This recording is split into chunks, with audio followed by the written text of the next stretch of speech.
한 번의 실수는 병가지상사다라는 말을 우리가 가끔 사용하지요.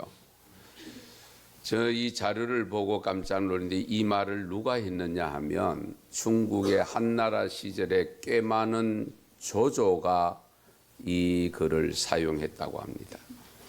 한 번의 실수는 병가지상사다. 전쟁에서 싸우다 보면 한 번쯤 실수할 수 있다. 이제 이런 내용입니다. 가르치요. 백전백승하면 좋겠습니다마는 백전하더라도 한 번은 실수할 수 있다. 우리가 사람은 완벽한 사람은 아무도 없습니다. 실수 없는 사람 아무도 없습니다.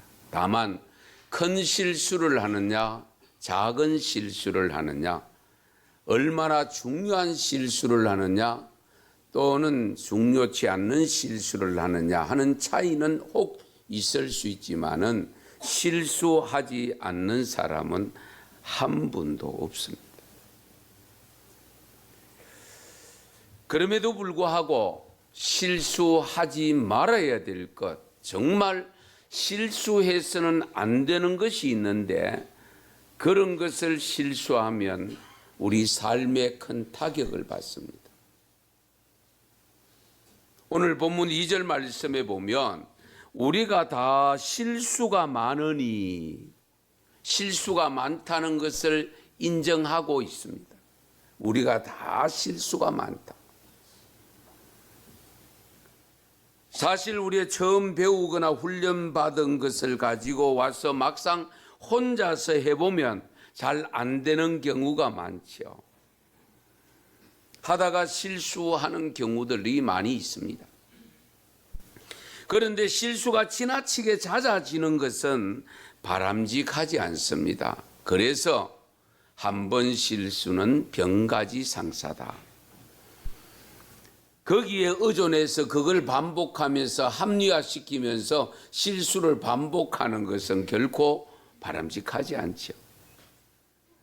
그러나 또 한편으로 실수하는 것을 용납하지 못하는 것도 안 되지요. 실수하는 걸 용납할 수 있어야 됩니다. 실수하는 것도 내가 한 번, 두 번 하는 것으로 거쳐야 되지만은 또 실수 남이 했을 때에 그 실수를 받아줄 수 있는, 용납할 수 있는 마음도 우리가 함께 가지셔야 됩니다.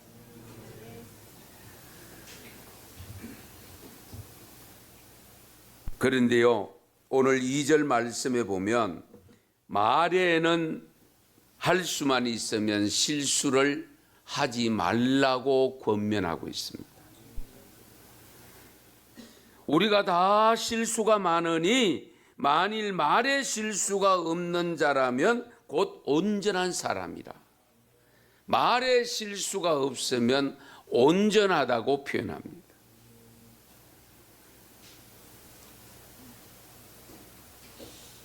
일상생활을 해보면 말에 실수가 참으로 많습니다.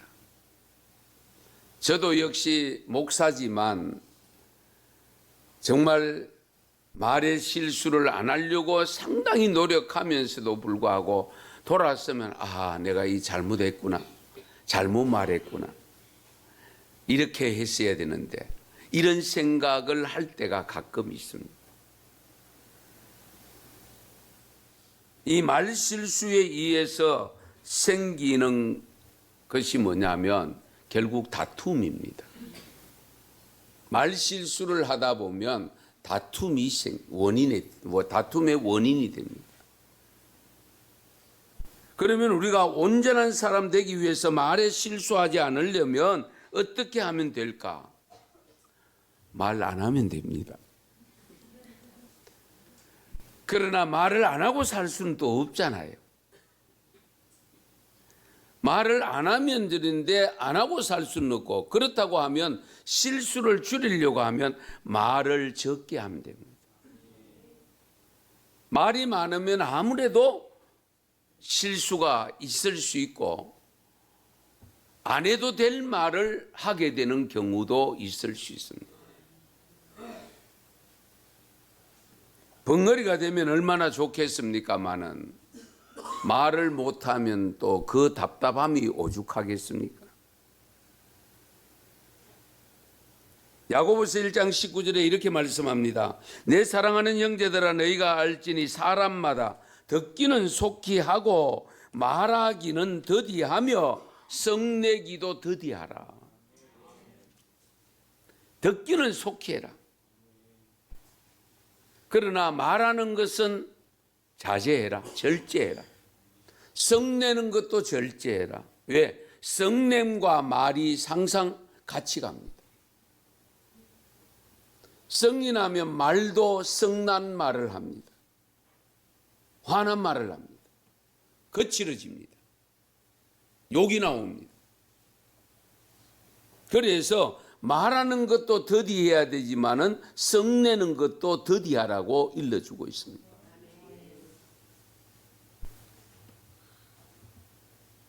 그래서 말을 하는 것보다는 말을 듣는 것에 힘써야 됩니다. 대화는 내가 말을 하는 것이 아니라 사실 듣는 것부터 시작해야 됩니다. 대화에서 가장 힘든 것은 말을 잘하는 것이 아니고 말을 잘 들어주는 겁니다. 그런데 그것이 쉽지 않나요? 우리는 말을 많이 하거나 먼저 하면 이기는 것으로 생각하는데요. 진정한 승리는 말을 적게 할 때입니다. 입은 하나고 귀는 둘입니다. 하나님께서 왜 입은 두 개를 안 짓고 귀를 두 개 만들어 주실까? 듣는 귀를 두 개 한 것은 말하는 것보다 듣는 것을 두 배로 하라고, 두 배로 잘 들으라고 이 귀를 두 개 주셨다라고 할 수 있습니다. 우리가 일반적으로 대화에서 첫 번째 규칙은 잘 듣는 것입니다. 잘 듣는 것. 내가 말하고 있을 때는 아무것도 들을 수 없고 아무것도 배울 수 없습니다. 그러나 상대방이 하는 말을 듣는 순간에 내가 학습이 됩니다. 그렇잖아요? 배우게 됩니다.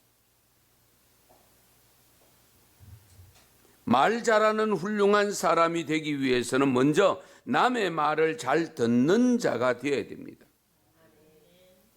그러므로 우리 인간관계 속에서도 듣는 훈련을 일찍부터 하셔야 됩니다. 오늘 읽은 말씀에서 우리가 몇 가지 지혜를 얻어야 되는데요. 1절 말씀을 보면 말로 가르치는 자, 선생된 자는 큰 심판을 받는다고 했습니다. 왜? 가르치다 보니까 말을 많이 하게 되고 말을 많이 하다 보면 죄를 짓게 된다는 겁니다. 저와 여러분 여기 앉아 계시는 분 중에 죄를 누가 제일 많이 지을까요? 목사입니다. 목사. 우리 목사님은 죄를 적게 지을 것이라고 생각하지만 제가 늘 안타깝게 여기는 것은 죄를 제일 많이 짓습니다. 왜? 여러분에게 가르치라고 가르쳐 놓고는 저도 못 지키는 거예요. 그러면 제가 못 지킨다고 해서 여러분에게 가르치는 것까지도 안 하면 곤란하지 않습니까? 가르쳐야 되잖아요. 가르치는데 못 따라가니까 죄를 제일 많이 지어요. 이건 솔직한 고백입니다. 다만 여러분에게 전하는 말씀을 준비하면서 저 또한 회개하고 그러면서 또 지키려고 노력도 함께 하지만은 그러나 전하는 대로 다 못 지키기 때문에 여러분보다 죄를 많이 짓습니다. 그래서 오늘 본문 1절 2절 말씀이 그 말씀입니다. 많이 선생되지 말라. 왜? 선생은 죄를 크게 짓게 된다는 것을 강조하고 있습니다.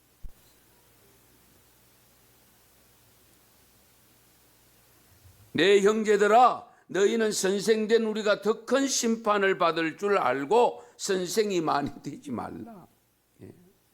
이 말은 저는 이렇게 봅니다. 목사가 많이 되지 말라, 그 말씀으로 받았습니다. 목사가 되면 죄를 많이 짓는다, 큰 심판을 받는다. 그래서 오늘 말씀에 보면 말에 실수가 없는 사람이 완전한 사람이 된다는 것을 강조하고 있습니다. 그렇게 되려면 먼저 우리가 말을 함부로 하지 못하도록 입에 재갈을 물리라고 일러줍니다. 말에다가, 일하는 말에다가 재갈 물리는 이유가 뭐냐? 그 입으로 옆에 먹이 먹는다고, 그거 먹는다고 일 안 하는 이런 일이 없도록 하기 위해서 재갈 물립니다.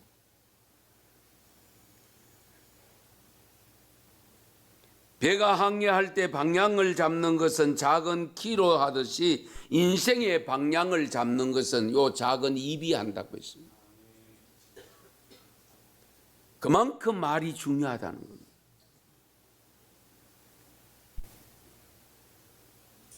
혀도 작지만 그것으로 인생의 방향이 달라질 수 있다는 겁니다. 그 방향이 달라질 수 있다는 것은 뭡니까? 말을 어떤 말을 하느냐에 따라 삶이 달라질 수 있다, 그 내용입니다. 인생의 방향키, 혀를 누가 잡아야 하느냐? 내 자신이 잡으면 안 됩니다. 왜? 통제가 어렵습니다. 내 입을 하나님이 주관하셔야 됩니다. 그래야 내 입에서 나오는 말을 통해서 하나님께 영광을 돌리고 사람들에게는 은혜를 끼치고 내게는 복이 됩니다. 내가 하고 싶은 대로, 생각나는 대로, 성질 나는 대로 다 해버리면 내가 복을 받을 수가 없습니다. 그래서 우리가 평소에 하는 말에도 주님이 주인 되도록 하셔야 돼요. 그래서 우리가 조심해야 될 것은 바로 혀의 사용이라는 것. 혀는 능히 길들일 사람이 없다라고 오늘 분명히 말씀하셨습니다. 사람으로는 혀를 길들일 수가 없대요. 주님만이 길들일 수 있대요. 혀는 쉬지 아니하는 악이요 죽이는 독이 가득한 것이라고 일러주고 있습니다. 혀가 정말 무섭습니다. 이 혀를 통해서 나오는 말이 얼마나 무섭고 사납고 강폭한지 모릅니다. 언어의 폭력, 말의 폭력 아시죠? 주먹으로 먹던 것은 일주일이면 사라집니다. 30초로 인해서, 말을 인해서 먹는 것은 30년을 간다는 말이 있습니다. 그게 평생을 갑니다. 두고 생각합니다. 왜? 기억이 나니까.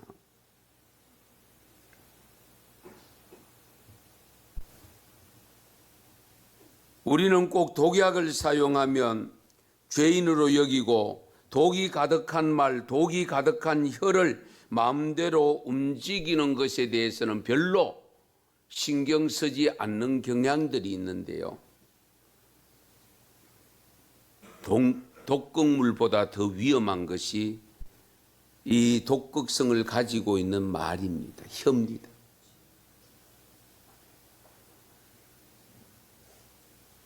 그래서 아리스토텔레스 철학자는 음악은 인격을 빚어내는 힘을 지니고 있다 라고 했는데요. 노랫말, 이 노래 가사도 우리가 불러야 될 가사가 있고 아예 부르지 말아야 될 가사들이 있습니다. 슬픈 노래 좋아하면 안 돼요. 우린 기쁜 노래를 자주 불러야 되지. 그렇잖아요? 그런 의미에서 찬송 부르면 그보다 더 좋은 거 없어요.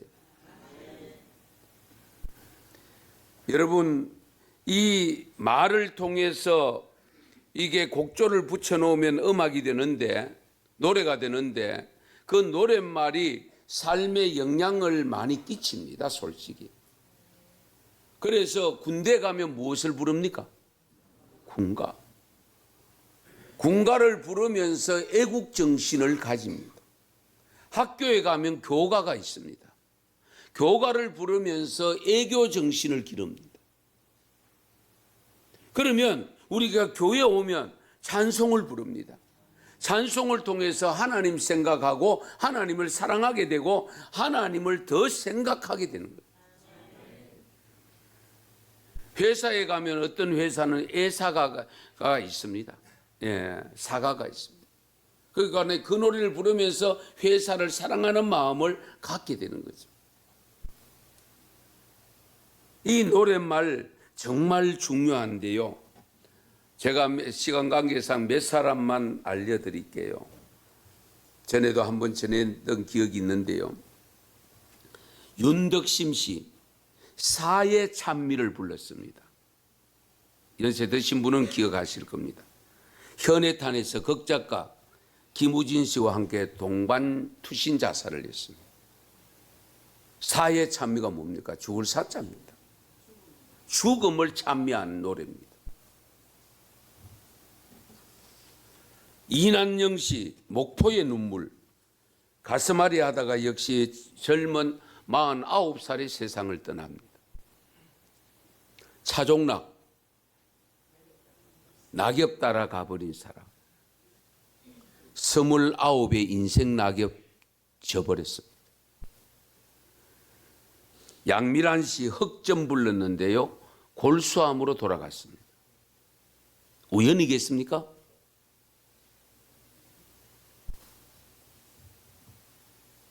그런데요, 쨍하고 했던 날은 아직도 쨍하고 해 뜨고 있어요.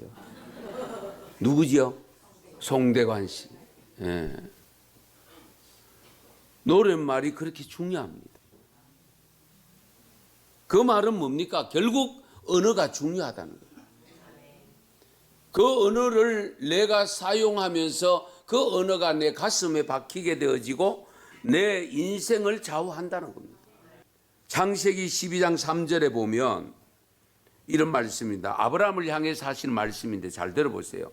너를 축복하는 자에게는 내가 복을 내리고, 아브라함에게 복 내린다는 이야기 아닙니다.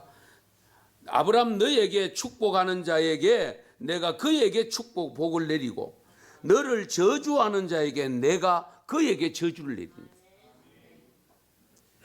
땅의 모든 족속이 너로 말미암아 복을 얻을 것이라. 그러니까 아브라함이 복 받는 거 보고 시기할 수 있습니다. 그렇잖아요.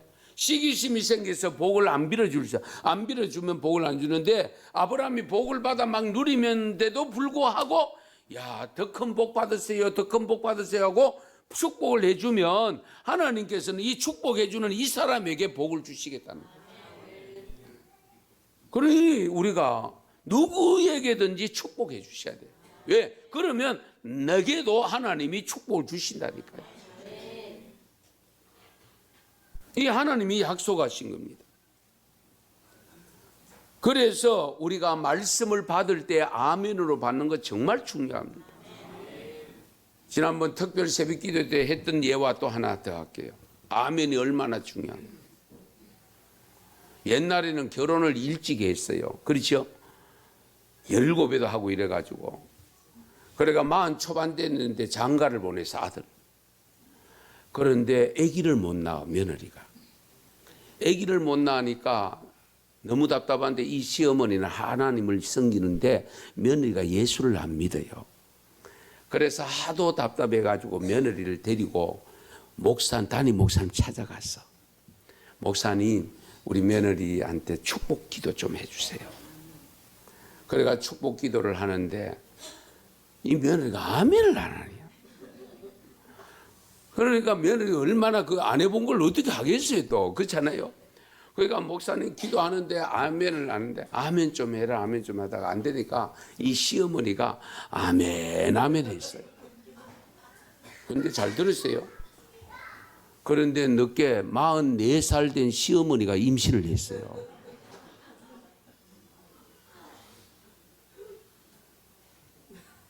이것은 제가 책을 읽다가 실제적으로 본인이 고백한 내용을 적어 놓은 것을 제가 봤다니까요.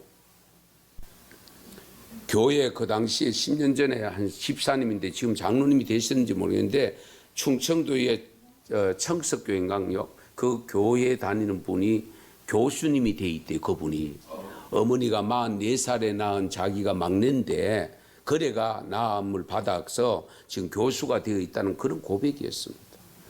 예. 아멘 하지 않는 며느리는 계속 아기 못 낳는 것 같아요. 예.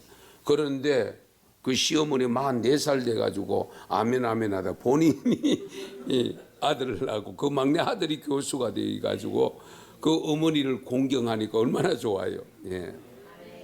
그러니까 우리가 아멘 하고 하는 이 동의하는 이 고백도 정말 중요합니다. 그래서 마음껏 축복해 주시고 축복을 받을 때는 아멘으로 받으시기 바랍니다. 그런데 마지막으로 여러분 꼭 부탁드리고 싶은 말이 있습니다. 서로 존댓말을 쓰십시오. 예. 저는 청년들도 사실 말을 잘 안 넣습니다. 그런데 가끔 보면 어르신들이 보면은 저 내 아들하고 내 딸하고 전부 동기고 친구고 그러니까 교회 안에 들어와서 막 이 집사야 김 집사야 막 최 집사야 말 다 놔버리고 그런데요. 교회 오면은 공식적인 관계입니다. 잘 들으세요. 공식적인 관계. 그렇잖아요. 공적인 관계에서는 말을 높이셔야 돼요. 존대하셔야 돼요. 예. 그러나 집에 가거나 개인적으로 만나면 자 할 수 있습니다. 그러나 공적으로 만났을 때는 존대를 써야 됩니다. 예. 그렇게 할 때에 그렇잖아요. 서로가 인격적이잖아요. 예. 그러면 그 젊은 사람도 기분 좋고 그러면 그 다음에 어디 자기가 기분 좋으면 그렇게 말해주는 어른들을 존경하게 되죠. 높이게 되잖아요. 예. 이 점을 염두에 두시면 좋겠습니다. 말은 씨가 된다라는 말을 우리가 다 알고 있습니다. 정말 중요합니다. 왜 오늘 특별히 이 말씀을 주셨는가 하면 특히 명절 되면 사람들을 많이 만나게 됩니다. 그래서 이 명절이 복된 명절, 축복의 명절이 되려고 하면 내 말부터 고쳐서 만나야 돼요. 예. 그래서 오늘 주신 말씀들을 잘 새겨 들으시고 조카들을 만나든지 누구를 만나든지 만나는 사람들에게 마음껏 축복해 주시고 힘을 실어주는 용기 있는 말을 해주시고 그리고 잘하는 거 칭찬해 주시고 그래서 정말 온 집안 식구들이 먼저 하나님의 복을 받아 누리시고 그리고 많은 사람들에게 축복의 통로가 되는 삶이 될 수 있기를 축원합니다.